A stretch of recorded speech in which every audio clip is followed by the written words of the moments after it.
नमस्कार, जय डुगर, जय मां बोली। तुस दिक्खा करदे गुलिस्तान डोगरी खबरें की ते आऊं तुंदे कन्नै प्रियंका चौधरी। गल करां जेकर ये लंपी नामक बमारी दी ते इस खतरनाक बमारी दा कहर जेड़ा है वो दिन प्रतिदिन बरपा करदा है। डंगरें दी गल करां, गाइयें दी गल करां, बछुएं दी गल करां जां फ्ही गलाई लो इस पूरे जम्मू कश्मीर च इस बेल्लै जिन्ने भी ग्रां न, जिन्ने भी लोक गौ सेवा करदे न जां फ्ही डेयरियां चलाइयै अपने घर बार दा गुजारा करा करदे न, उंदे पर इक दुखें दा प्हाड़ जेह्ड़ा टुटी चुके दा है। गल करां उप जिले दी प्हाड़ी क्षेत्र दी पंचायत च लंपी स्किन नामक जेह्ड़ी बमारी है ओह् इक कहर बनियै गौवंशें पर पनपी चुकी दी है ते इक्कै पंचायत च पिछले इक हफ्ते च 11 गौवंश ने जेह्ड़े उंदी मौत होई चुकी दी है। कुदै ना कुदै गल करां ते सैकड़ों पशु जेह्ड़े ने इस बमारी थमां ग्रस्त न ते इस बमारी थमां जूझा बी करदे न, जिदे कन्नै पशु पालकें च बी इक किस्म दा दैह्शत दा जेह्ड़ा म्हौल है ओह् दिक्खने गी थ्होआ करदा है।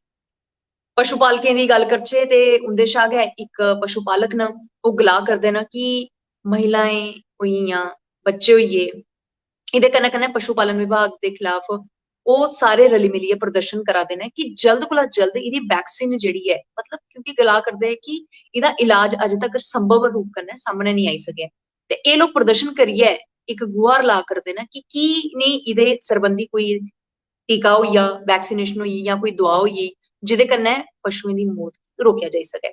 ते जिन लोकें गी फिलहाल गल्ल करा दी ही मैं डेयरी जेह्ड़े चला करदे न जां फ्ही निक्का मुट्टा कारोबार इक जां दो गायें रखियै उंदा दुद्ध बेची जेह्ड़े अपने घरा दा गुजारा करदे न, उंदी मृत्यु दे बाद हून उंदा परिवार जेह्ड़ा ऐ ओह् कुदै ना कुदै अपनी आर्थिक स्थिति पर रोआ करदा है ते उ'नेंगी बी मुआवजा देने दी कुदै ना कुदै एह् मंग जेह्ड़ी उट्ठा करदी है। गल करचो किश ऐसे पंचायत दे सरपंच न ओह् बी हून गला करदे न कि इस मामले गी संजीदगी कन्नै लैता जा तां जे एह्दे परैंत तौले शा तौले टीकाकरण भी उपलब्ध होऐ ते दवाई भी उपलब्ध होऐ। एह् आरोप लग्गा करदे न कि पशुएं दी मौत होआ करदी है ते पशु चालक जेह्ड़े न पूरी चाल्ली कन्नै टुटी चुके दे न। बिल्कुल हिंदू धर्म दी मैं गल्ल करां ते हिंदू धर्म च गौ सेवा दा बड़ा म्हत्तव है ते जेह्ड़ा गौ सेवा करदा है कोई इस पीड़ा गी समझी सकदा है क्योंकि जिंदे घर गौ न, जिन्ने अपने घर पशु रखे दे न, ओही समझी सकदे न कि इस वक्त ओह् किस स्थिति कन्नै किस दौर कन्नै गुजरा करदे न। बड़े सारे लोक भी गला करदे कि इक हफ्ते च 11 जेह्ड़े पशु ने उंदी मृत्यु होना और ओह् भी मात्र इक स्किन डिजीज दी वजह कन्नै कुदै ना कुदै किश लोकें गी आर्थिक नुकसान होआ करदा, किश लोकें दी भावना भी कुदै ना कुदै टुटा करदी है।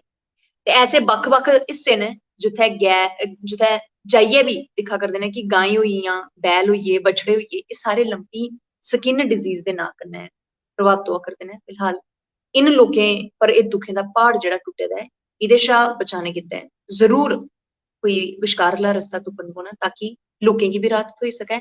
सारें कोला ज्यादा जरूरी है इन तमाम गौवंशें गी राहत थ्होई सकै। हुनै तोड़ी तक्कर तुस मिगी इजाजत देओ। गुलिस्तान डोगरी खबरें कन्नै बने दे रहो। अ'ऊं परतियै तुंदे कन्नै मलाटी करगी। जय डुग्गर, जय मां बोली।